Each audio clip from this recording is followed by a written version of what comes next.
मेरे भाइयों, मेरे समाज के नौजवानों, मेरे समाज के मुसलमानों, मेरे समाज की माँ और बहनों, ये वक्त बहुत ज्यादा सेंसिटिव, बहुत ज्यादा नाजुक दौर से हम गुजर रहे हैं। यकीनन हमारे जिन लोगों को जो काम करना था, जो लोग वो काम नहीं कर रहे हैं, कम से कम हम अवाम, हम उम्मत मुस्लिमा अपने अमल में सुधार पैदा करें। सबसे पहला काम ये करें शरीय एतबार से कि हम लोग पाबंद सलात बने, नमाज पाबंदी के साथ पढ़ें। मर्द हो, बूढ़ा हो, जवान हो, बालिग हो, औरत हो, कम से कम पाबंद सलात नमाज पढ़े। नमाज पढ़िएगा तो इंशाअल्लाह तबारक व तआला आप अपनी जिंदगी के तमाम मसाइल का हल अल्लाह से करवा सकते हैं। नमाज एक ड्यूटी है, फर्ज है। अल्लाह के नबी फरमाते हैं मन तरक सलात मुतअम्मिदन फक़द कफर, जानबूझकर नमाज छोड़ने वाला कुफ्र के दरवाजे तक पहुंच जाता। सूद खाने वाला, जितने भी समाज में सूदी कारोबार करते हैं, सुन लीजिए, वहर्रमर रिबा, सूद हराम है। फ़इल्लम तफ़अलू फ़अज़नु बिहर्बिम मिनल्लाहि व रसूलिही, नमाज छोड़ दीजिए। अल्लाह ने जंग के लिए नहीं कहा कि तुम नमाज छोड़ दोगे तो जंग करूंगा, लेकिन अल्लाह ने कहा कि जो कोई सूद खाना खिलाना नहीं छोड़ता, लोन ले लेता है, बंधन लोन, ग्रुप लोन,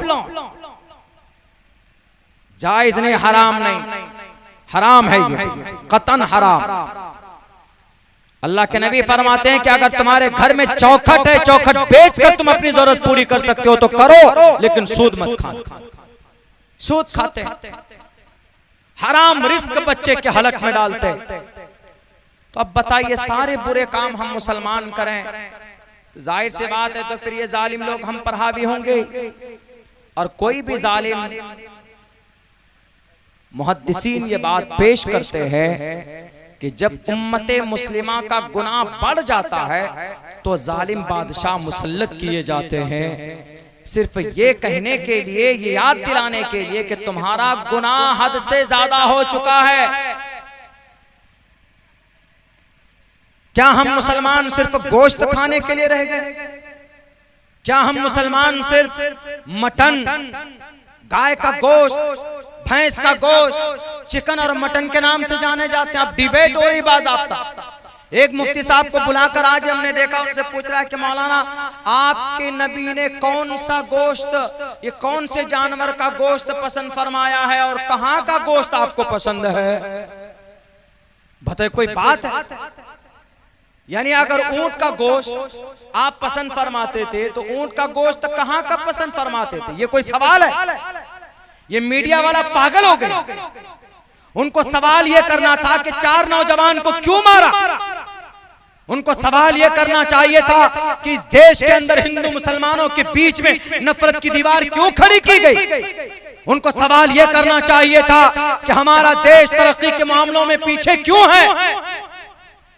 उनको सवाल यह करना चाहिए था कि तालीम के मेयार इतने घटिया क्यों हैं हमारे देश में। उनको सवाल यह करना चाहिए था कि सड़क के किनारे गाड़ी खड़ी करके रेप और जिना के वारदात किए जाते। इन सब पर सवाल करना चाहिए था। नहीं, मौलाना साहब आइए, आपके नबी कहाँ का गोश्त तनावुल फरमाते थे? ये भी सवाल कर लेते कि हमारे नबी ने गरीबों की कितनी मदद की है। ये भी सवाल कर लेते हमारे नबी ने नफरत को खत्म किया है। ये भी सवाल कर लेते कि हमारे नबी ने इंसाफ के लिए हिल्फुल फजूल कायम किया था। ये भी सवाल कर लेते हमारे नबी ने हिंदू मुसलमानों के बीच में मोहब्बत पैदा करने के लिए कहा था कि मल्ला या मनु चारुहु। अल्लाह के नबी अलैहिस्सलाम फरमाते हैं कि आदमी जन्नत में नहीं जा सकता अगर उसका पड़ोसी उसके जुल्म से परेशान है। ये मुसलमान के लिए, मुसलमान तू जन्नत नहीं जा सकता अगर तेरे पड़ोसी तेरे जुल्म से परेशान है, तो तू जन्नत नहीं जा सकता। कितनी बड़ी इंसानियत की बात। एक यहूदी की जनाजे मैयत जा रही, अल्लाह के नबी खड़े हो। बुखारी के अंदर रिवायत मौजूद है। साहबा ने पूछा कि अल्लाह के नबी वो तो यहूदी था। अल्लाह के नबी ने कहा यहूदी था लेकिन इंसान तो है ना। वो इंसानियत का ये रिश्ता बताया। ये सवाल नहीं पूछो नबी तुम्हारे गोश्त कहाँ का पसंद करते। मैं मुसलमान हूं, मैं गोश्त नहीं पसंद करता। मेरा खाना चाय रोटी दाल साग सब्जी ज्यादा। हम आपके यहाँ भी आज जो आए माशाल्लाह आपने अच्छा खाना बनाया, बिरयानी बनाई, मटन भी बनाया, चिकन भी बनाया, लेकिन मेरा जो पसंदीदा खाना है वो दाल रोटी है या चाय रोटी। बचपन से ही पढ़ाई के जमाने से हम वही खाना पसंद करते हैं। हम नहीं चिकन मटन पे मरते हैं। बहुत से आदमी तो 5-5 किलो दे दीजिए एकदम चट कर जाए। हमारे यहाँ स्कूल में एक टीचर है, नाम नहीं बोलूंगा, अभी झगड़ा करेंगे हमारे सनातनी भाई। सनातनी आराम से खाते, मजे से खाते हैं। वो क्या चिकन खाते हैं, मटन खाते हैं, ये सब खाते हैं वो बैरक। तो अब बस इस चीज से हम मुसलमान पहचाने जाएंगे, चिकन मटन गोश्त, इसी पर डिबेट होगा। अरे ये भी पूछो कि मुसलमानों में तालीम के मैदान में इनको इतना क्यों पीछे रखा गया, इनके लिए क्या सहूलतें हैं। सच्चर कमेटी के हिसाब से इनकी जो गुर्बत है किस वजह से है। मुसलमान कुरान पर, शरीयत पर अमल करता है तो कुरान का पैगाम क्या उम्मत के लिए, इंसानों के लिए, इंसानों की भलाई के लिए, चीज नहीं पूछेंगे। बस एक लफ्ज पुलवामा में, पहलगाम में आया, पाकिस्तान से दहशतगर्द नाम पूछकर मारा कि कलमा पढ़ो, जिसने पढ़ा ला इलाहा इल्लल्लाह बख्श दिया, जिसने नहीं पढ़ा गोली मार दिया। तो अब यहीं से दिमाग चढ़ गया सबका कि नहीं वो टोटल दहशतगर्द मुसलमान थे। दहशतगर्द मुसलमान नहीं हो सकता, जो मुसलमान होगा वो दहशतगर्द नहीं हो सकता। अगर उन्होंने ऐसा किया है तो बताओ कुरान की कौन सी आयत है जिसमें लिखा है कि तुम कलिमा पढ़ो, पढ़कर पूछो और मारो। कुरान में तो ये कहा गया मन कतल नफ्सन बिगैर नफ्सिन और फसादिन फिल अर्ज़ि फकन्नमा कतल अन्नास जमिया। बिना बात के कोई किसी को मारता है, अगर किसी एक आदमी को मारता है तो पूरी इंसानियत का कत्ल करता है। वमन अहयाहा फकन्नमा अहया अन्नास जमिया। अगर कोई एक आदमी की जान बचाता है तो गोया वो पूरी इंसानियत की जान बचाता। क्या दलील है कि जो बंदूक पे गोली चलाने वाले थे वो मुसलमान थे। मुसलमान जो होगा, आशिक रसूल जो होगा, वो तकलीफें बर्दाश्त कर लेगा लेकिन किसी को तकलीफ नहीं देगा। 13 साल तक नबी तकलीफ में रहे, परेशानी में रहे। शैब अबी तालिब में 3 साल तक बाइकाट किया गया, बिना खाने और पानी के सहाबा रहे, बच्चे तड़प तड़प कर मर गए थे, माओ ने अपनी जानें दे दी थी, लेकिन अल्लाह के नबी ने किसी पर जुल्म ज्यादती नहीं की थी। हम उसी नबी के मानने वाले, हम उसी नबी के आशिक हैं, हम उसी नबी को फॉलो करते हैं। हम तशद्दुद का रास्ता अपना नहीं सकते, कभी भी नहीं जा सकते। और आप भी मत अपनाइए। वो जो टेररिस्ट हैं वो तो बाज़ाब्ता टेररिस्ट है जिन्होंने नाम पूछकर गोली मारी, लेकिन उन टेररिस्ट का मुकाबला और उनका बदला अगर किसी ने भारत से लिया है तो वो भी उस बेटी का नाम देखो, उस बेटी का नाम कर्नल सूफिया कुरैशी, जो आशिक रसूल यानी जनाब मोहम्मद रसूलुल्लाह पर उनका ईमान और आस्था रहा होगा। वो अलग बात है कि वो मुशर्रा उनका लिबास नहीं है, लेकिन इस्लाम से ताल्लुक है, नबी के ऊपर उनका ईमान है, कुरान करीम के ऊपर उनका ईमान और आस्था। सच्चा मुसलमान वो होता है जो देश से भी वफादारी करता है और अपने कुरान से भी वफादारी करता है। इसीलिए मैं कहा करता हूँ कि कुरान को बदनाम और मुसलमानों को किसी एक वाक़े के जरिए से बदनाम न किया जाए, इसलिए कि मुसलमान कभी भी तशद्दुद का रास्ता अपना नहीं सकता। उन्होंने मुसलमानों को बदनाम करने के लिए ऐसा किया।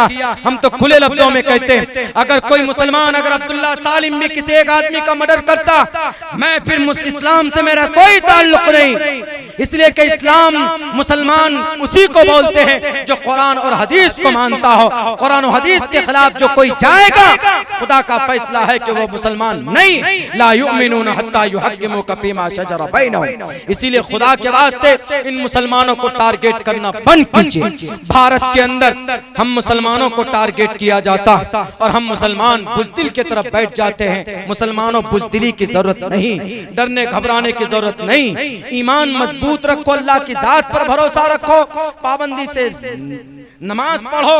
अभी कुर्बानी का मौका आ रहा, बढ़ चढ़ कर कुर्बानी दीजिए। अल्लाह के नबी की सुन्नत और हजरत इब्राहिम अलैहिस्सलातु वस्सलाम की यादगार। गरीबों इस वक्त में देखिए कि आपके समाज में कहां गरीब है, उन तक आप कम से कम कम से कम जो आप बकरा ज़िबा करते हैं उनका गोश्त पहुंचाइए, और ये कुर्बानी अदा करना चाहिए। ये तो करेंगे हम मुसलमान, चूंकि साल में एक बार आता, लेकिन नमाज नहीं पढ़ते, ज़कात नहीं देते हम मुसलमान, चुगलखोरी करते हैं, गीबत करते हैं। इन्हीं बेअमली की वजह से अल्लाह तबारक व तआला की मदद भी नहीं आ रही। अल्लाह की मदद के लिए दो चीजें जरूरी है, ईमान बिल यकीन, अल्लाह की जात पर मजबूत ईमान और आस्था, ये जरूरी, और दूसरी चीज क्या, नेक अमल जरूरी। ये दो चीज होंगी तो अल्लाह आज भी मदद भेजेगा। आज भी अल्लाह मदद भेजने के लिए किसी जिब्राइल के, किसी फरिश्ते का मोहताज नहीं। वो तो कह देता कि जाओ, सिर्फ एक इशारा, अल्लाह चाहता है हो जाता। इसीलिए नेक अमल करो, अच्छे अमल करो मुसलमानों, अल्लाह आज भी आपकी मदद करेगा।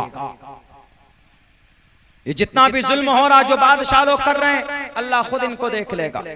जुल्म करने की परमिशन नहीं है किसी को भी, इस्लाम में तो है ही नहीं, हमारे हिंदू धर्म में भी नहीं। आज जितने भी राजा लोग बैठे हैं गद्दी पर, कुर्सी पर, जो जिम्मेदार हजरात हैं, उनके लिए पता क्या आदेश है? मनुस्मृति का एक मंत्र, उस मनुस्मृति में कहा गया, राजा तु धर्म से तो इस्यात पर जाना मचोपकारका। राजा को चाहिए कि ऐसा कानून ना बनाए, ऐसी स्थिति पैदा ना करे जिससे दूसरों को, प्रजा को तकलीफ पहुंचे। हकीकी राजा कौन होता है? राज्यम धर्मेण यो भारतास राज्यानाथ यज्ञ स्मृतम। हकीकी राजा वही होता है जो लोगों के लिए इंसाफ करता है, और जो इंसाफ नहीं करता, जा नरपति पर जा दुख दाता, सो नर तुरत नरक में हो जाता। जो प्रजा पर जुल्म करता है, नए नए कानून लाता है, धर्म के आधार पर कानून लाता है, टोपी दाढ़ी देखकर कानून लाता है, जात मजहब बिरादरी देखकर कानून लाता है। जा नरपति पर जा दुख दाता। जो राजा, जो मुखिया, जो सरपंच, जो एमएलए, जो एमपी, जो डीएम, जो एसपी, जो पदाधिकारी, सबको ये मंत्र फिटाता, जान नरपति, जो भी आदमी प्रजा पर जुल्म करता है, सो नर तुरत नरक में हो जाता, मरने के बाद फौरन वो नरक में जाएगा। दो टोक लफ्जों में मनुस्मृति में ये बात कही गई, और इस्लाम में तो इजाजत ही नहीं है, आप जुल्म कर ही नहीं सकते, आप जुबान से तकलीफ नहीं पहुंचा सकते। कितना अच्छा पैगाम। इसीलिए आप अपना अमल दुरुस्त करो, इंशाअल्लाह अल्लाह तबारक व तआला दूत को जरूर भेजेगा। कौन? वो यमराज, पापिष्ठास्ते परपशांति यमरूपम भयंकरम। दूत को भेजेगा, यमराज को, इन सब से हिसाब लेने के लिए। कोई बचाए जालिम आज तक, सबका खात्मा होगा और होगा। लेकिन हमारा अमल तो ठीक हो, हम जमीन पर दुआ करें आसमान तक तो पहुंचे। हमारा ईमान इतना मजबूत नहीं, हम बेअमल मुसलमान हैं। कोई भी परेशानी में दुआ करते अल्लाह कबूल ही नहीं करता। क्यों? एक तो यकीन नहीं है अल्लाह की जात पर, दूसरा अमल अच्छा नहीं है। और अल्लाह की मदद के लिए ये दो ही चीजें जरूरी है जो सहाबा में थी। इसलिए सहाबा दुआ करते थे, अल्लाह उनकी दुआ कबूल करते थे।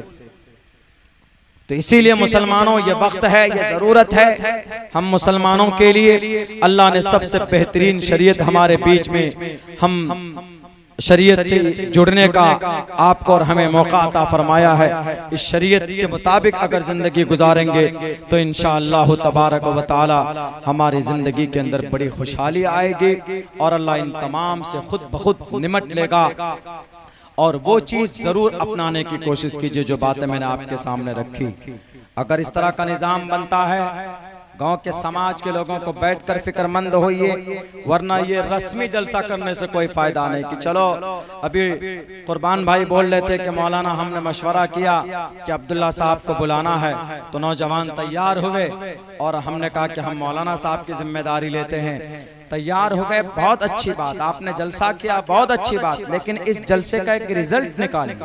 ये कोई बहुत बड़ा काम मैं आपको नहीं बता रहा, कोई बहुत बड़ा काम नहीं। सोशल मीडिया का जमाना है, एक कमेटी बनाइए गांव समाज की, कमेटी के अंदर में ऑनलाइन सारा काम हो जाएगा। रजिस्ट्रेशन में कमेटी एक ट्रस्ट बनाइए, 14-15 हजार रुपए खर्च होते हैं। जाइए उसका एक अकाउंट बनाइए, बाज़ाब्ता शेयर ज्वाइन अकाउंट बनाइए। हर महीने के अंदर में ऑडिट कराइए, जो लोग बाहर बैठा वो भी, ताकि अगर कोई नागहानी कोई काम, उसमें एक आदमी को मुतय्यन कर दीजिए बाज़ाब्ता कि उस कमेटी का ये आदमी वर्कर होगा, काम करेगा, उसको बाज़ाब्ता सैलरी दीजिए। अगर आप उस कमेटी के जरिए से मकतब चालू करते हैं तो जो हमारे नौजवान हैं, पढ़े लिखे हैं, मैट्रिक किए हुए हैं, ग्रेजुएशन किए हुए, जिनकी नौकरी अभी नहीं लगी है, कम से कम पढ़ाएगा 5-6 घंटा तो उसको 10,000 रुपए की सैलरी भी मिल सकती, रोजी रोटी का इंतजाम भी हो सकता। खतरा खतरा से दरिया बनता। इसीलिए बहुत छोटा है लेकिन बाज़ाब्ता बहुत मौसर है। 1.5 करोड़ यहूदी है पूरी दुनिया में, उन्होंने दुनिया के नाक में नकेल डाल दिया। क्या किया उन्होंने? पैसे कहां से आते हैं उनके पास? अमेरिका ने दिया, अमेरिका बाद में उसको सपोर्ट करता, लेकिन उन्होंने 200 पाउंड 300 पाउंड 38 तंजीमें बनाई उन्होंने, 38 यहूदियों की हेल्थ पर, यानी हॉस्पिटल के लिए अलग तंजीम, तालीम के लिए अलग तंजीम, साइंस के लिए अलग तंजीम, मैथ के लिए अलग तंजीम, ऐसे बांट लिया। और सारी तंजीम में लोग डोनेट करते हैं पैसा। फंड जरूरी, फंड नहीं है तो आप कुछ नहीं कर सकते, फंड जरूरी। और हमारे यहाँ तो ज़कात का प्रावधान है, ज़कात का प्रावधान है हमारे में। आप नहीं दे सकते तो पूरे साल का ज़कात निकाल कर एक बार उसी में दे दीजिए।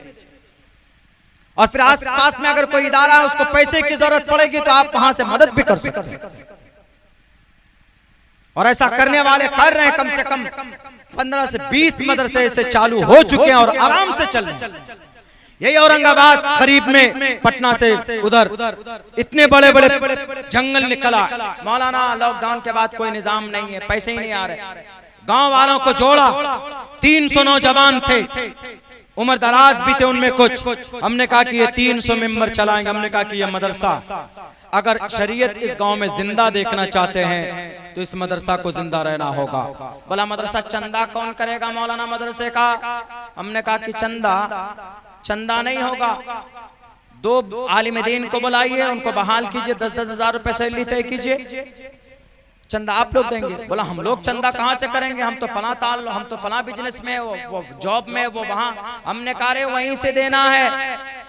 हमने कहा कितना दे सकते? 500 रुपए दे सकते। बोला मौलाना हम लोग महीने में तो 1-1 हजार रुपए दे सकते हैं। और अल्हम्दुलिल्लाह वो इलाका जाएंगे आप, उनमें बहुत से इलाके बस्तियां ऐसी हैं जो बहुत खुशहाल है, जैसे आपके यहाँ, आपके भी अल्हम्दुलिल्लाह बहुत से लोग खुशहाल। उन्होंने कहा मौलाना 1-1 हजार दे देंगे। कोई आदमी बोला हजरत मैं तो 2000 दे दूंगा, हजरत 3000 दे दूंगा। आज उस मदरसे में अरबी पंजुम तक तालीम है और 250 बच्चे हैं, सिर्फ 2 साल। चंदा नहीं होता, ऑनलाइन सिस्टम किया हुआ। बस महीने की 30 तारीख को QR कोड जनरेट होता है ग्रुप में, सब अपना अपना फोन पे से 2 सेकंड में पैसा आ जाता है। 2 सेकंड। पढ़ाने वाले को पसीना नहीं बहाना पड़ता हमारे आलिम दीन को कि यहाँ रसीद लेके भटको, वहां रसीद लेके भटको, नहीं, वहीं पर हो रहा। बहुत से लोगों का ज़कात भी वहीं से अदा हो जा रहा। वो नजरों के सामने देख भी रहे हैं कि भाई हमारा बच्चा पढ़ रहा है मदरसे के अंदर में, मदरसे में और भी बच्चे पढ़ रहे हैं। निजाम अच्छा है कि नहीं है बताइए? जब तक ये निजाम नहीं बनाएंगे तो सिर्फ जलसों से एक रात के लिए चीख चिल्ला कर नींद की कुर्बानी देकर कोई फायदा नहीं होगा। निजाम बनाइए, 100 आदमी जुड़े, 200 आदमी जुड़े, 1 साल में नहीं, 2 साल में नहीं, 3 साल में नहीं, 5 साल में निजाम बनेगा तो इंशाअल्लाह आने वाली 20 साल के बाद जो नस्ल तैयार होगी वो तब कहेंगे कि हमारे पूर्वज जो काम करके गए पहले बहुत अच्छा करके गए। इंशाअल्लाह हमारे यहाँ पर दीन भी जिंदा रहेगा, देश का संविधान भी जिंदा रहेगा। इंशाअल्लाह अमल करेंगे हम लोग। अल्लाह से दुआ करता हूँ कि अल्लाह सुब्हानहू व तआला हम मुसलमानों को कहने सुनने से ज्यादा अमल की तौफीक दे। मेरे भाइयों लंबा सफर करके आया हूँ, तबीयत चूंकि थोड़ी सी नासाज है, इसीलिए 1 बजे के बाद भी वैसे आदमी का 1 बज जाता। जलसे का बेहतर टाइम जो है वो 1 बजे तक है, बस यानी आप 8 बजे शुरू कीजिए। बेहतर तो यह है कि मुकर्रर ज़्यादा है तो इशा के मगरिब के बाद ही शुरू कर दीजिए, लेकिन आप कह चुके इशा के बाद का शायद निज़ाम है, इशा के फ़ौरन बाद शुरू कीजिए। 1 बजे तक जलसा कीजिए, जलसा के बाद दुआ कीजिए, सो जाइए, उठकर फजर की नमाज पढ़िए। जलसा किया, पता चला कि 3 बजे दुआ हुई, जाकर बिस्तर पर लेटे तो 8 बजे उठे, इतना मारेगा अल्लाह कल क़यामत में बंदर की तरह लाल कर देगा मार मार कर कि जलसा करना जरूरी नहीं था, फजर की नमाज जरूरी थी, पढ़ी कि नहीं पढ़ी। इसीलिए फजर की नमाज हमारे लिए ज़रूरी, हम सब के लिए ज़रूरी है, सारी नमाजें ज़रूरी है। जलसे की तरतीब ऐसी बनाइए कि जिससे आपका दीन का जो अहम फरीज़ा है वो कभी मिस न होने पाए, खुसूसन नौजवानों से कि नौजवानों जो बातें आपसे आपके अमल के लायक के एतबार से है, हम सब के लिए फ़ायदेमंद है, उन बातों पर अमल करने की कोशिश कीजिए। अल्लाह तबारक व तआला से दुआ करता हूँ, अल्लाह सुब्हानहू व तआला कहने सुनने से ज़्यादा हम तमाम मुसलमानों को उन पर अमल की तौफीक दे। बहुत बहुत शुक्रिया, जज़ाकल्लाह। अस्सलामु अलैकुम व रहमतुल्लाहि व बरकातुहू।